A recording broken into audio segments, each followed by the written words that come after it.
right, we have lesson 3 in your social studies book of chapter 4. Okay, and we're going to read this together on video, and then you're going to use this time afterward to do the form that goes with this.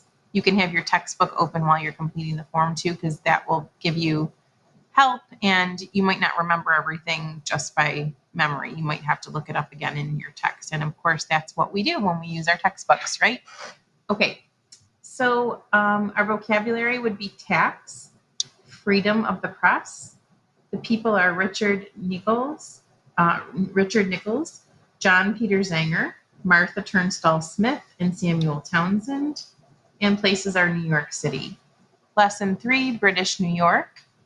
In 1664, a fleet of British warships sailed into the harbor of New Amsterdam. The commander of British fleet sent a short message to Peter Stuyvesant. The message read, "His Majesty the King of Great Britain requires a surrender of all such forts, towns, or places of strength which are now possessed by the Dutch." Possessed means held. The big picture.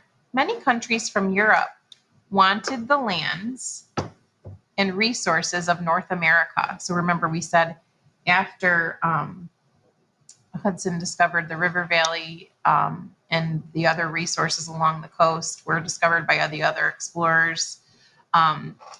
People in Europe were really interested in the resources our country had to offer. The Spanish had a large part of what today is the southwestern United States. The French had a busy fur trade with the Native Americans of the Great Lakes. They built forts and trading posts in Canada and settlements in New England and Virginia. The Dutch colony of New Netherlands lay between these British settlements. The British wanted to take over New Netherland. That would give them control of the Atlantic coast from Georgia into eastern Canada. In 1664, Great Britain was ready to make its move. Okay. The British take over, and you can see here is the coast of New Netherland, or the New World in North America. Okay. The British king laid out a map of North America. He drew a circle around the area that included New Netherland. The king said that he would give the land to his brother, James, the Duke of York. Soon, James ordered a fleet of warships to New Netherland. Not a shot was fired. The powerful British warships sailed into New Amsterdam, aiming their guns at the crumbling walls of the harbor's fort. The British demanded that the Dutch surrender. The Dutch had almost no choice. Their cannons were rusty, and they had only a small supply of gunpowder. Peter Stuyvesant did not want to give up the colony without a fight. He was ready to fire a cannon at the British ships when a group of citizens begged him to give up. One said, "What will our 20 guns do in the face of 62, which are pointed toward us?" Stuyvesant knew it was hopeless, and on September 8th of 1664, the British took over New Netherland without firing a shot. New Netherland was renamed New York. New Amsterdam became New York City.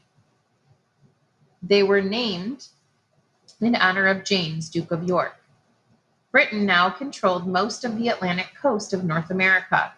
It was here that 13 British colonies formed. Look at the map on this page to see the names of these colonies. And you can see here on the map,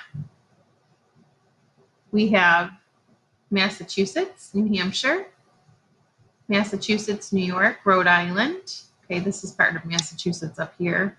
Massachusetts was here. Rhode Island is the small one, Connecticut, Pennsylvania, New York City, New Jersey, Delaware. So New York City is in the colony of New York.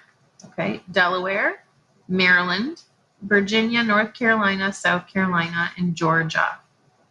These are all of the colonies. 1, 2, 3, 4, 5, 6, 7, 8, 9, 10, 11, 12, 13. 13 original colonies. This painting by an unknown artist shows New York City in about 1756. Okay, I'm going to go to the next page and continue to read. British colony grows. The first British governor of New York was Richard Nicolls. The Duke of York gave him the power to make laws and raise taxes. A tax is money people pay to the government so that it can perform services.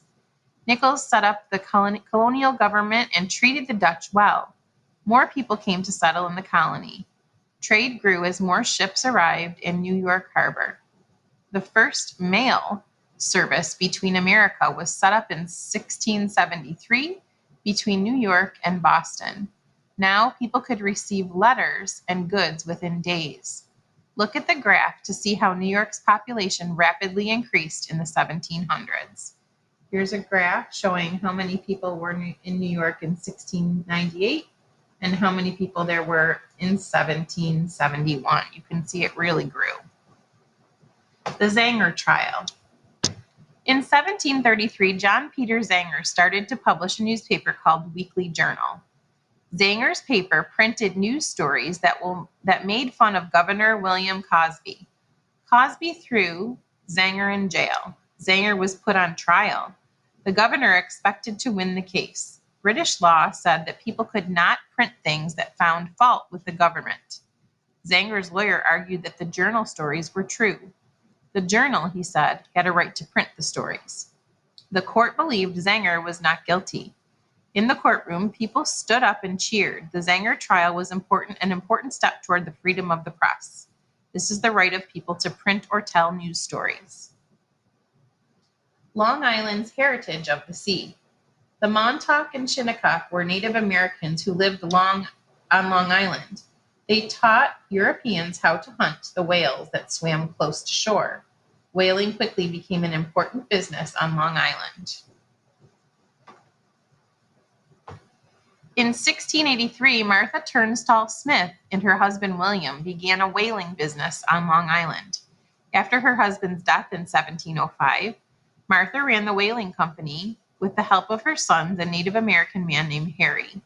She sold the whale oil, which was burned in lamps. Whale bones were used to make buttons. Whaling helped other businesses on Long Island. Many communities turned to shipbuilding. In turn, shipbuilding helped Long Island trade grow. In 1745, Samuel Townsend had a small fleet of ships built in Oyster Bay. He carried Long Island lumber, grain, and beef to be sold in New York City. He would return with molasses and sugar to be sold on Long Island. Why it matters? By taking New Netherland and forming the colony of New York, the British gained firm control of the Atlantic coast of North America. It was in this region that 13 British colonies formed. These 13 colonies were the start of what would become the United States. Those 13 original colonies that we counted. And early New York newspapers. New York's first newspaper started in 1725. In the early colony, newspapers were short. For example, John Peter Zanger's journal was only 4 pages. Before newspaper, people often got their news from broadsides. These were large sheets of paper with printing on only one side. They could be tacked up on walls or poles around the city. Broadsides often offered news, political messages, and advertisements. So they were kind of like posters, okay? In small groups, design your own broadside to be posted on a bulletin board. Well, you could also design your own broadside if you wanted to, but we won't be doing it in groups. You can do it on your own if you'd like, okay? And then there are some think about it questions here, but instead of doing these, there is a Google form that I've attached to the post that you can use with the section pages 96 to 99. And you could use your book to answer those questions. All of the question answers can be found right in the pages 96 through 99. Good luck. Have fun.